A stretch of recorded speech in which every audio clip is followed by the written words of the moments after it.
याकूब याचा 4 अध्याय 6 वचन. देव गर्विष्ठांचा विरोध करतो पण नम्रांना कृपा देतो.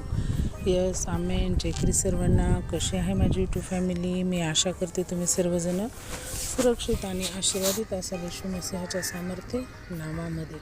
तर परमेश्वराने आपल्याला आजच्या दिवसासाठी किती सुंदर वचन दिलेलं आहे प्रियांनो. की परमेश्वराचं वचन काय सांगत आहे की देवाला गर्विष्ठ लोकांचा काय तो विरोध करतो. परमेश्वराला गर्विष्ठ लोक हे आवडत नाहीत. कारण परमेश्वर हा कसा नम्र होता, येशू ख्रिस्त हा नम्र होता. आणि जे गर्विष्ठ लोक असतात ते काय करतात, त्यांच्यामध्ये गर्व आला की त्यांच्यामध्ये मीपणा वाढतो आणि त्यामुळे ते काय होतात की नाशाच्या मार्गावरती चालतात. आणि त्यामुळे परमेश्वराला अशा लोकांचा वीट आहे, राग आहे, विरोध करतो परमेश्वर. पण तसंच नम्र आणि दीन लोकांना तो काय करतो, आपली कृपादृष्टी पुरवतो. दिनांना तो काय करतो, जवळ करतो.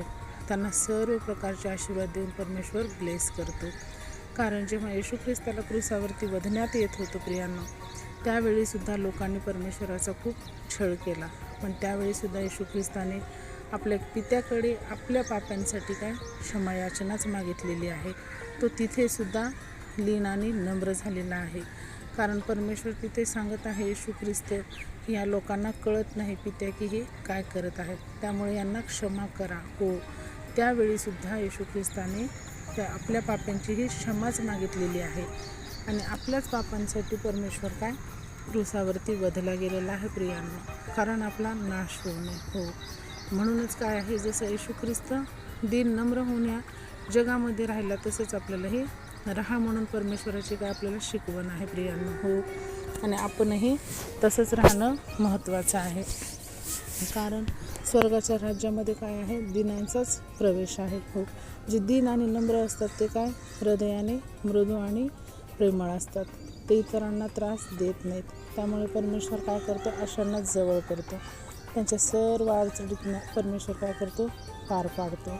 आणि जे गर्विष्ठ लोक आहेत ते काय करतात, परमेश्वरापासून दूर जातात. कारण त्यांना काय असतं की ते त्यांच्या बुद्धीने चालतात. हो, त्यांना स्वतःच्या बुद्धीवरती जास्त गर्व असतो.